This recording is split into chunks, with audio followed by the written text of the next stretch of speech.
1 जुलाई 2024 से कानून बदल गए हैं। अपराध को नए सिरे से परिभाषित किया गया है। अब धोखाधड़ी का मतलब 420 नहीं होगा, हत्या का मतलब 302 नहीं होगा, भीड़ लगने से रोकने के लिए धारा 144 नहीं लगाई जाएगी, मामला कहीं का भी हो कहीं से भी एफआईआर कराई जा सकेगी और एफआईआर के लिए थाने जाना भी जरूरी नहीं होगा। कानून में राजद्रोह खत्म हो गया है, लेकिन देशद्रोह जुड़ गया है। मैरिटल रेप, महिलाओं बच्चों के साथ अपराध के मामलों में भी खूब सारे बदलाव किए गए हैं और ये सारे बदलाव 1 जुलाई 2024 से प्रभावी हो गए हैं, लागू हो गए हैं। इन बदलावों और नए आपराधिक कानूनों को समझने के लिए हम आपके लिए लाए हैं अपना नया वीडियो, जिसमें हम आपको समझाएंगे भारतीय न्याय संहिता 2023, भारतीय नागरिक सुरक्षा संहिता 2023 और भारतीय साक्ष्य अधिनियम 2023 के बारे में विस्तार से। सबसे पहला सवाल, क्या बदलाव हुआ है? 3 कानून बदल गए हैं। भारतीय दंड संहिता 1860 यानी इंडियन पीनल कोड या आईपीसी की जगह भारतीय न्याय संहिता 2023 आ गई है। दंड प्रक्रिया संहिता 1973, जिसे हम क्रिमिनल प्रोसीजर कोड या सीआरपीसी के नाम से जानते हैं, उसकी जगह भारतीय नागरिक सुरक्षा संहिता 2023 आ गई है। भारतीय साक्ष्य अधिनियम या इंडियन एविडेंस एक्ट 1872 की जगह भारतीय साक्ष्य अधिनियम 2023 आ गया है। ये कानून हमारे और आपके जीवन को किस तरह से प्रभावित करते हैं, ये भी समझ लेते हैं।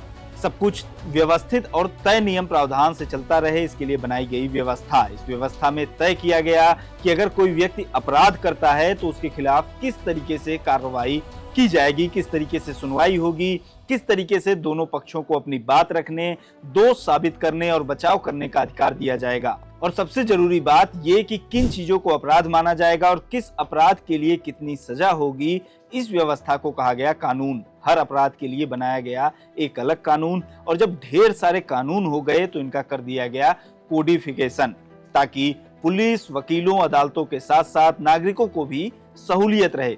कोडिफिकेशन माने हर अपराध या प्रक्रिया कार्रवाई के लिए एक कोड तय कर दिया गया, एक नंबर दे दिया गया। जैसे हम अक्सर समाचारों में पढ़ते देखते हैं या फिर अपने आसपास के समाज में भी ये देखने सुनने को मिलता है कि अगर कोई हत्या कर देता है तो उसके खिलाफ 302 का मुकदमा दर्ज किया जाएगा।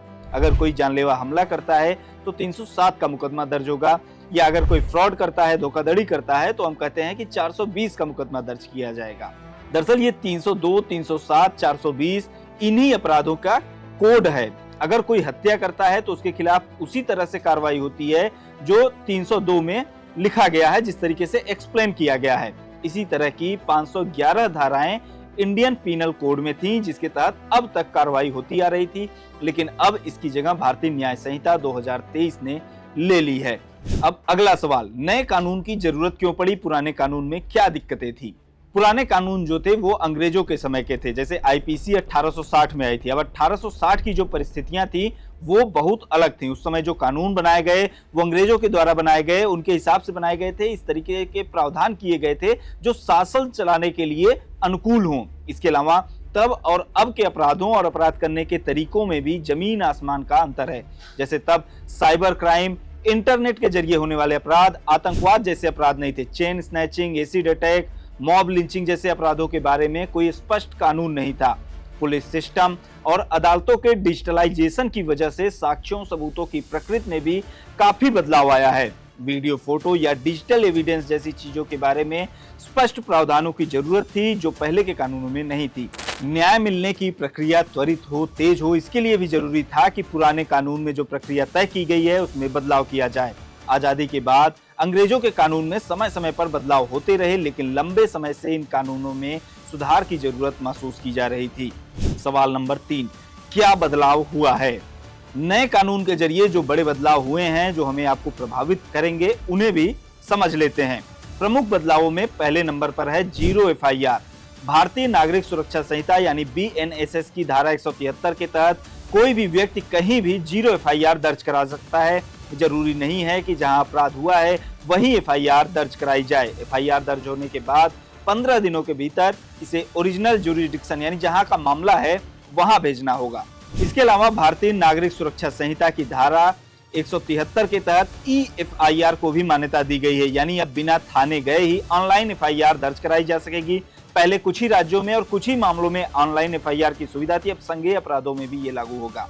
बीएनएसएस की धारा 193(3) 2 के तहत 90 दिन के भीतर ये बताना जरूरी कर दिया गया है कि जांच कहां तक पहुंची है, मामले का क्या अपडेट है। इसके बारे में भी पुलिस अधिकारी को शिकायतकर्ता को जानकारी देनी होगी, ये प्रावधान भी कर दिया गया है। जांच और न्याय में तेजी आए, इसके लिए कई सारे प्रावधान किए गए हैं। एफआईआर दर्ज होने के 90 दिन के भीतर चार्जशीट दाखिल करनी होगी।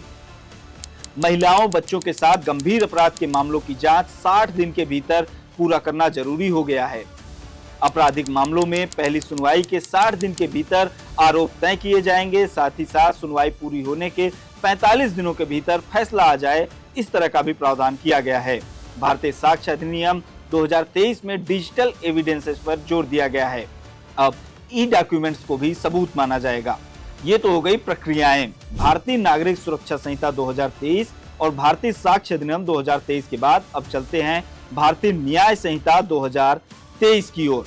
इसमें पहला बदलाव जो स्पष्ट दिखता है वो है कोर्ट्स का। पहले लोगों के गैर कानूनी तरीके से इकट्ठा होने से रोकने के लिए धारा 144 लागू की जाती थी। बहुत आम बात है, चुनाव परीक्षा या तनावपूर्ण माहौल में लोग कहते थे कि 144 लागू है, भीड़ मत लगाइए, लेकिन अब 144 की जगह 187 ने ले ली है।